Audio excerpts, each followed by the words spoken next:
Inside story हम बताने जा रहे हैं। क्या चंपत राय ने सीधे तरीके से इस्तीफा दे दिया या उसके पीछे की कहानी कुछ और है, यह एक्सक्लूसिव जानकारी हम आपके सामने रखेंगे। लेकिन उससे पहले बड़ी खबर आपको बता दें, राम मंदिर चढ़ावा चोरी मामले में पुलिस ने दबिश दी है।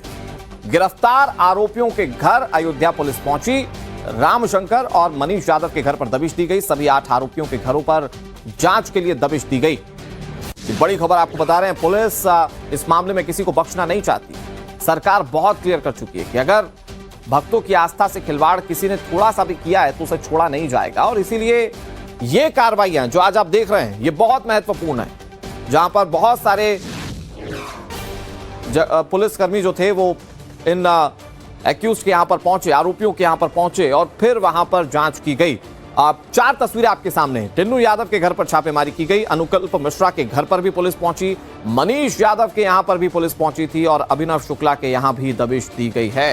तो ये 4 तस्वीरें हैं जिसमें आप देख रहे हैं कि कैसे ये दबिश दी गई। और इस मामले में पुलिस चाहती है कि हर एक किरदार को जल्द से जल्द कानून के दायरे में लाया जाए, उसके खिलाफ कार्रवाई की जाए। इसके अलावा ट्रस्ट को लेकर भी बहुत सारी चीजें चल रही हैं कि वहां पर बड़े संरचनात्मक रूप से फेरबदल हो सकते हैं। वहां पर कई सारी चीजें पोजीशंस के हिसाब से चेंज की जा सकती है, मतलब कि सचिव को नियुक्त किया जा सकता है, सीईओ को नियुक्त किया जा सकता है। लेकिन ये बात आगे ट्रांसपेरेंसी लाने की है। इस वक्त जो कार्रवाइयां की जा रही है, जिसकी 4 तस्वीरें इस वक्त आप टीवी स्क्रीन पर देख रहे हैं, यहां पर सबसे महत्वपूर्ण है उन लोगों को पकड़ना जो इस स्कैम के पीछे थे और पुलिस इसके लिए बड़े पैमाने पर दबिश दे रही है।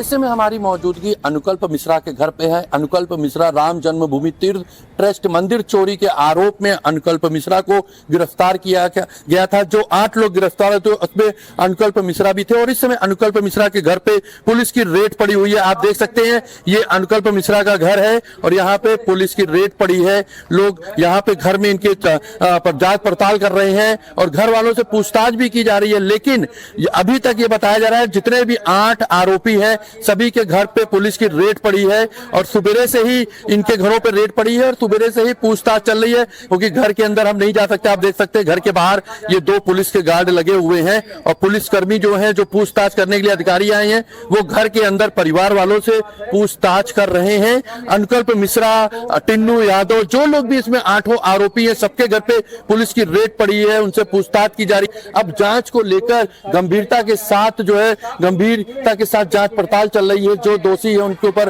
कार्रवाई की तैयारी चल रही है। और ये जो हम जहां खड़े हैं ये कौशलपुरी कॉलोनी है, ये शहर की सबसे बड़ी कॉलोनी है जहां पे अनुकल्प मिश्रा का घर है। ये 2 साल पहले अनुकल्प मिश्रा ने ये घर खरीदा था और यहीं पे रहते थे।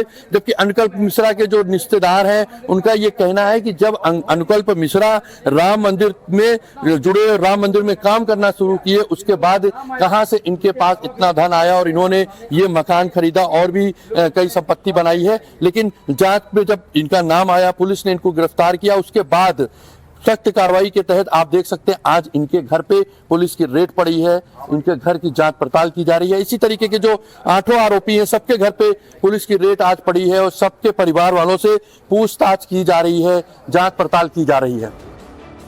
इस पूरे मामले को लेकर अनुकल्प मिश्रा के पड़ोसियों ने क्या बताया, अब आपको वो सुनाते हैं। चोरी का आरोप लगा है, यदि ये सही है, जांच चल ही रही है, तो बहुत गलत किया है इन लोगों ने जी। ऐसा करना नहीं चाहिए। अब व्यक्ति के बारे में क्या बताएं, अब कोई भी मिलेगा तो अच्छे से मुलाकात करेगा। वैसे ज़्यादा मुलाकात होती नहीं थी, 1-2 बार हुई है हमसे मुलाकात, बस वैसे ही। कितने दिन से यहाँ रह रहे हैं ये? 5-6 महीने हुआ हो। राम मंदिर के चढ़ावे में चोरी के आरोपों से घिरे अनुकल्प मिश्रा का एक वीडियो सोशल मीडिया पर सामने आया। दावा किया जा रहा है कि वीडियो में आरोपी अनुकल्प मिश्रा एक धार्मिक कथा के मंच से कविता पाठ करता हुआ दिखाई दे रहा है। दिलचस्प बात यह कि कविता पढ़ते हुए वो कह रहा है कि जीवन जीना मुझको, कुछ पाप को पीना है मुझको। इस वीडियो के सामने आने के बाद भी चर्चाएं इसलिए तेज है क्योंकि जिस मंच से अनुकल्प मिश्रा कविता पढ़ रहा था उसी मंच पर चंपत राय मौजूद थे। यह वीडियो अब सोशल मीडिया पर तेजी से वायरल हो रहा है और इसको लेकर अलग अलग तरीके की चर्चाएं हो रही हैं। आशुतोष हमारे सहयोगी इस खबर पर ज्यादा जानकारी के साथ जुड़ गए। आशुतोष, आप टिन्नू यादव के घर के बाहर मौजूद थे, इसी तरह से अनुकल्प मिश्रा हो, अनिल मिश्रा हो या जो तमाम दूसरे लोग, वो इस वक्त कार्रवाई की जद में है, कार्रवाई के दायरे में है। अभी क्या अपडेट? टिन्नू यादव के घर के बाहर आप मौजूद हैं, पुलिस की टीम वहां पर पहुंची थी, अभी क्या तस्वीरें वहां पर दिख रही है?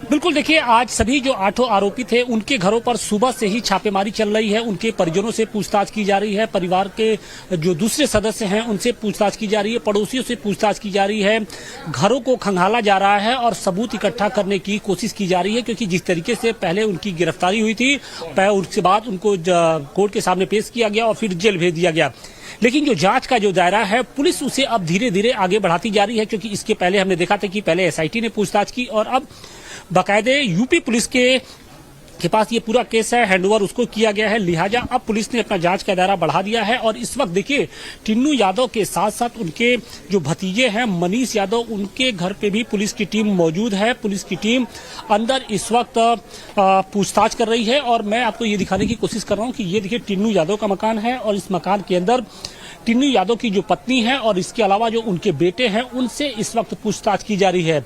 सुबह तकरीबन 7:30 से 8 बजे के आसपास जो पुलिस टीम थी वो पहुंची थी, लेकिन उस वक्त परिवार के लोग पुलिस जांच में सहयोग नहीं कर रहे थे। काफी देर तक दरवाजा नहीं खोला गया। बाद में जब पुलिस ने थोड़ी सी सख्ती की, इसके बाद परिवार के लोग आते हैं और उन्होंने दरवाजा खोला और अब फिलहाल लगभग 1 घंटे से पूछताछ जारी है। ये टिन्नू यादव का मकान है और इसी मकान के थोड़ा से ही आगे बढ़ते हैं हम तो यहाँ पर मनीष यादव जो उनके भतीजे हैं जो काउंटिंग प्रक्रिया से जुड़े हुए थे, ये उनका मकान है और उनके मकान में भी इस वक्त पुलिस के जो अधिकारी हैं वो पहुंचे हुए हैं। छानबीन की जा रही है, पूछताछ की जा रही है और पुलिस टीम के साथ साथ जो राजस्व विभाग से जुड़े जो कर्मचारी हैं, लेखपाल हैं, उनकी भी मौजूदगी है। तो कहीं ना कहीं ये एक बड़ा संकेत है कि कार्रवाई सिर्फ पूछताछ तक ही नहीं बल्कि उससे और आगे बढ़ सकती है। लेकिन सवाल इस बात का है कि इस पूरी कार्रवाई को लेकर पड़ोस के लोग क्या उनका क्या सोचना है, उनसे हम बात करने की कोशिश करेंगे। देखिए कुछ लोग हैं यहाँ पर मौजूद हैं, हम उनसे बात करेंगे कि जिस तरीके से ये कार्रवाई हो रही है, पिछले 1 घंटे से यहाँ पर छापेमारी हो रही है। टिन्नू यादव के बारे में बताइए, किस तरीके से वो रहते थे, कैसे इतनी अकूत दौलत कमा ली? उनके व्यक्तिगत विषय में तो हमें नहीं जानकारी है कि कैसे उनका लिविंग ऑफ स्टैंडर्ड था, कैसा रहन सहन था, लेकिन ये तो हमें बिल्कुल नहीं उनके व्यक्तिगत लिविंग ऑफ स्टैंडर्ड। लेकिन उनके ऊपर जो आरोप लगे हैं उसमें कितनी सच्चाई आपको नजर आ रही है? क्योंकि पुलिस का ये कहना है, एसआईटी का ये कहना है कि उनके ही सुपरविजन में जो चंदे की गणना होती थी, यानी चढ़ावे की जो प्रक्रिया थी उसकी गणना होती थी, सुपरविजन उनका रहता था, काफी दखल था वहां पर। इस रही बात सुपरविजन की, तो सुपरविजन तो एक लेबर, एक वर्कर के अंदर तो सुपरवाइजर लोगों को बना दिए। जी जी। चंपत राय से कैसे संबंध थे टिन्नू यादव की? अच्छे संबंध है, उन्हीं के साथ में ही वही ड्राइवर रहते थे उन्हीं के और उन्हीं का कार्यभार देखते थे, तो संबंध क्यों नहीं अच्छे रहे होंगे? संबंध अच्छे थे और कहा यह जा रहा है कि टिन्नू यादव का बहुत दखल था, जो काउंटिंग रूम था वहां का सुपरविजन वही करते थे। जिसके अंडर में जॉब कर रहे हैं, जो व्यक्ति जितना काम कहेगा उतना उसको करना पड़ेगा। ऐसा तो है नहीं कि हर जगह दखल अगर इनका चल रहा है तो बिना अनुमति के दखल चलेगा। ये आप बड़ी बात कह रहे हैं, बिना अनुमति के तो दखल चलेगा नहीं। अगर टिन्नू यादव ने कोई गलती की है तो निश्चित तौर पे इसकी जानकारी चंपत राय और दूसरे बड़े लोगों को होगी। अगर उन्होंने गलती की है तो गलती की बात अपने जगह, जैसे जो आप बता रहे हो कि जितना कार्यभार हर चीज देखते थे, तो अनुमति के अनुसार ही तो कार्यभार आदमी देखेगा। और मनीष की जॉब कब से लगी थी? मनीष की जॉब लगभग 1 महीने हुआ होगा, जो बता रहे हैं वो लोग। जी। तो मनीष इसके पहले क्या करते थे? मनीष इसके पहले गाड़ी चलाते थे। अच्छा, वो भी गाड़ी चलाते थे। जी। और इनके टिन्नू यादव के परिवार में कौन कौन है? उनका एक लड़का है, उनकी वो क्या करते हैं? वो जॉब भी करता है। तो कहा यह जा रहा है कि लाखों की संपत्ति बना ली, हॉस्टल वहां पर बनाया, इसके अलावा कई अन्य जगहों पर भी उन्होंने प्रॉपर्टी खरीदी, ऐसा कहा जा रहा है। जी जी कहा जा रहा है। तो 2008 का बैनामा है, मंदिर का फैसला 2020-21 में आया है और उनका हॉस्टल 2015 में कंप्लीट हुआ। तो उस हिसाब से तो उससे मंदिर से कोई मतलब ही नहीं है, उस हॉस्टल से। और रही बात उनके बैनामा का साक्ष्य देख लें, जैसे अगला आदमी बता रहा है 2008 में हमारा बैनामा हुआ है। टिन्नू यादव को ही क्यों इतना हाईलाइटेड किया जा रहा है? तो मैं बता रहा हूँ, एसआईटी जांच में भी उनका नाम सामने आया, पुलिस ने भी उनकी गिरफ्तारी की। अब एसआईटी में जांच भैया जो चीज है, सब चीज सारा प्रोसेस आप लोगों को पता है, तो कैसे किस हिसाब से फंसाया जा रहा है वो सब लोग जान रहे हैं। जब एसआईटी जांच करी थी तो चंपत राय और टिन्नू यादव जी के बीच में कोई बातचीत हुई या फिर किसके लूप होल से ये सारा मामले सामने निकल के आ गया कि वहां पर सीसीटीवी के सामने कुछ लोग खड़े हो जाते थे और उसके है कि हम वहाँ जॉब कर रहे हैं कि चंपत राय और टिन्नू यादव जैसे आपकी बातचीत हुई, चूंकि आप पड़ोसी हैं नहीं, इतना बारीकी बात जिस हिसाब से आप करते हो उतनी बारीकी अगर हम पूछे होते तो हमको जानकारी रहती। इतनी बारीकी हम लोग नहीं पूछे। विश्वास हो रहा है कि टिन्नू जी इस तरीके का काम कर सकते हैं? नहीं, निर्दोष है, हमको ये भी। क्या रूटीन था उनका, क्या रहते, कैसे रहते थे मतलब? अरे एक आम नागरिक के तरीके रहते हैं और कैसे, हाव भाव उनका नॉर्मल है। लेकिन रुतबा काफी था, भौकाल था उनका मंदिर में। कहते हैं कि बड़े बड़े अधिकारी भी मीडिया द्वारा बताया जा रहा है, मीडिया कुछ भी बढ़ा चढ़ा के बता दे कि रुतबा है, कुछ भी है। रुतबा तो आपका बहुत बढ़िया है, हम तो देख रहे हैं, इसको क्या कहा जाए। मतलब कुछ ऐसा। घर पर छापेमारी की, इस दौरान पुलिस को क्या दिखा, इस रिपोर्ट के जरिए समझिए। राम मंदिर के चढ़ावा चोरी मामले में अब एसआईटी के बाद पुलिस का शिकंजा कसने लगा है। पुलिस की टीम इस वक्त मुख्य आरोपी रमाशंकर यादव उर्फ टिन्नू यादव के घर पहुंची है और आप देखिए तस्वीरें दिखाने की कोशिश कर रहे हैं कि ये टिन्नू यादव का ये मकान है, लगभग 3 मंजिला ये मकान है और मकान के बाहर इस वक्त पुलिस की भारी मौजूदगी है। पुलिस ने छापेमारी की है, लेकिन टिन्नू यादव के परिवार के लोग अंदर हैं, वो दरवाजा नहीं खोल रहे हैं। लगभग 1 से 1.5 घंटे का वक्त बीत चुका है, पुलिस ऐसे ही इंतजार कर रही है। और अब देखिए कि पुलिस के देखिए अब उनकी पत्नी हैं, वो अंदर उन्होंने दरवाजा खोला है और परिवार के कुछ लोग हैं वो भी है और अब जो पुलिस की टीम है वो अंदर दाखिल होने की तैयारी में है। घर को खंगाला जाएगा, परिवार के लोगों से पूछताछ की जाएगी। इसके पहले परिवार के लोग दरवाजा खोलने के लिए तैयार नहीं थे। हम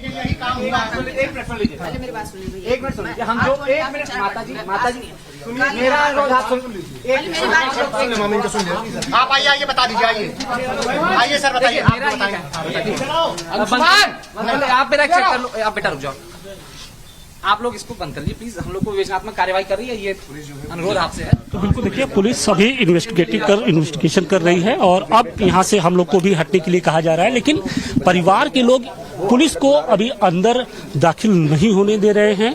परिवार के लोग जो है वो दरवाजे पे खड़े हैं, अंदर उनकी जो पत्नी है वो इस वक्त मौजूद हैं, पुलिस के साथ उनकी बातचीत कर रही है, क्योंकि परिवार के लोगों को इस बात का अंदेशा है कि पुलिस उनके घरों में कोई दूसरा सामान रखकर उसकी बरामदगी दिखा सकती है और इसी को लेकर जो बहस है वो इस वक्त चल रही है। हालांकि देखिए अब पुलिस की जो टीम है वो अंदर दाखिल हो रही है, सीओ अंदर गए हैं, हालांकि जो दूसरे सदस्य हैं वो अभी भी इस वक्त बाहर है और दरवाजा देखिए एक बार फिर से बंद हो गया है, दरवाजा बंद हो गया है। मतलब पुलिस के जो अधिकारी हैं वही सिर्फ अंदर गए हैं और परिवार के जो नजदीकी रिश्तेदार हैं, उनकी पत्नी है, एक महिला पुलिस है, वो अब इस वक्त अंदर जा रही है। तो निश्चित तौर पे जो जांच का दायरा है वो बढ़ता जा रहा है और फिलहाल उहापोह की स्थिति है।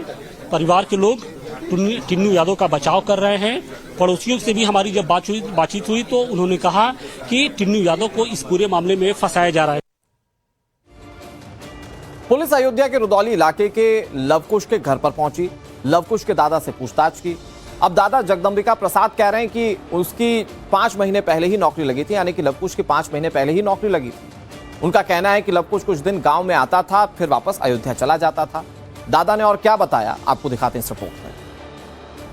हमारे साथ लवकुश के दादाजी हैं, जगदम्बा प्रसाद जी हैं। जगदम्बा जी, लवकुश जेल में है, आपको पता नहीं चला कि वो इस तरह की हरकतें कर रहा है? नहीं, हमें नहीं साहब, कोई बात नहीं। हम लोगों को कोई जानकारी इसकी विषय में नहीं साहब। हाँ, ये पहले दिल्ली में थे।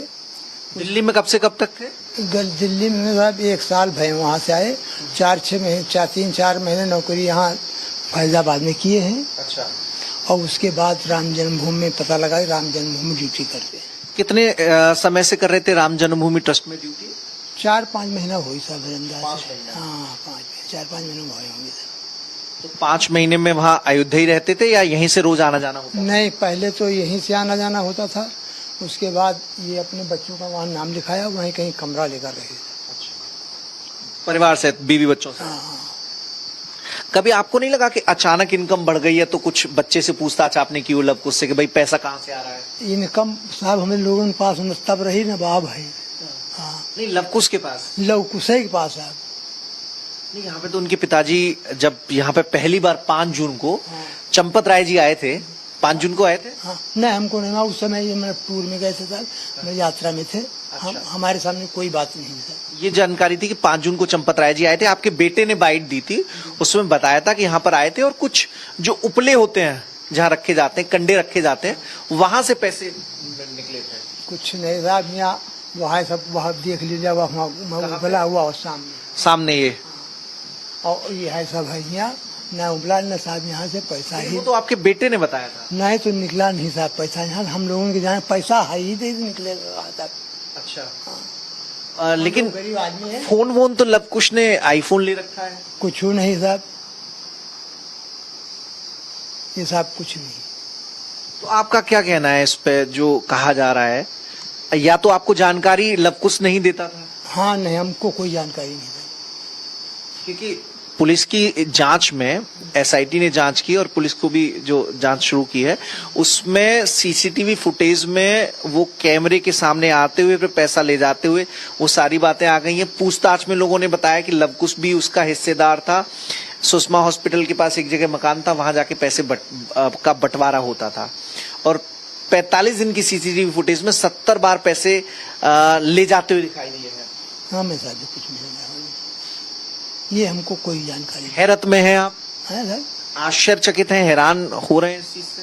नहीं कोई चकित हम साहब नहीं, लव कुश ऐसा कर सकता है? नहीं कर सकता है।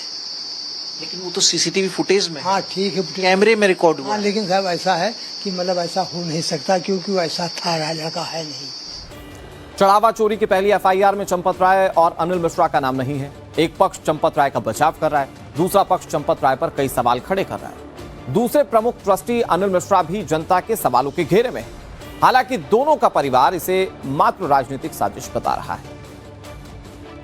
राजनीतिक स्टंट है, और जब आदमी इतने बड़े ओहदे में बैठा होता है तो ये विपक्ष वाले इस तरह की बातें अमूमन करते हैं कि इन्होंने ये कर लिया, जबकि ऐसा नहीं है। उनका जीवन 50 साल का जीवन पारदर्शिता का, ईमानदारी का, निष्ठा का, त्याग का जीवन रहा है। और जिन लोगों ने ये काम किया है उन्होंने जो है इनके साथ विश्वासघात किया है। हैरानी तो हो ही रही है, जिसने अपना पूरा जीवन दिया है उसके ऊपर में ऐसा लिख रहा है तो खैर राम जी हैं, देख रहे हैं सब। बहुत गंभीर आरोप लग रहे हैं जो ट्रस्ट में जो लोग काम करते थे, नीचे जो गणना की जो चढ़ावा था उसकी गणना करते थे। अब देखिए इस डिटेल में तो भाई एसआईटी जांच कर रही, वही लोग बता पाएंगे। अब क्योंकि हम तो कभी मंदिर से जुड़े नहीं हैं, हम लोग का तो अलग काम है, तो हम उसमें कुछ नहीं कह सकते। बाकी एसआईटी कर रही है, अपनी जांच देखेगी। तो इस मामले में ताबड़तोड़ कार्रवाई जारी है। दूसरी तरफ इस मुद्दे पर सियासत उफान पर है। चढ़ावा चोरी के मामले में अखिलेश यादव ने जबरदस्त हमला बोला है। उन्होंने कहा कि सीसीटीवी से छेड़छाड़ की गई है। सरकार मान रही है कि सीसीटीवी से छेड़खानी हुई है। डिंपल यादव ने भी सरकार के खिलाफ मोर्चा खोल दिया। राम मंदिर में सालों से चढ़ावा चोरी का खेल चल रहा था, ये डिंपल यादव कह रही हैं। सरकार खुद स्वीकार कर रही है कि सीसीटीवी से छेड़खानी हुई है। सीसीटीवी से छेड़खानी तो हुई है, लेकिन सीसी कितना वसूला गया है? सीसी का मतलब चढ़ावा चोरी, सीसी का मतलब चंदा चोरी। ये जो चंदा चोरी चल रही थी, भगवान राम ने ये जो चंदा चोरी हुआ, ये अभी से नहीं चल रहा है, ये कई सालों से चल रहा है और हजारों करोड़ का इसका चंदा चोरी हुआ है। क्योंकि पूरा इंटरनेशनली जो लोग हैं, जब भव्य इसमें जब इसका इनॉग्रेशन हुआ मंदिर का, लोग आए और लगातार लोग आते गए हैं और बहुत चंदा इकट्ठा हुआ है। तो ये अभी कुछ वर्षों से जितनी इसमें चोरी की गई है, हम इसका अनुमान नहीं।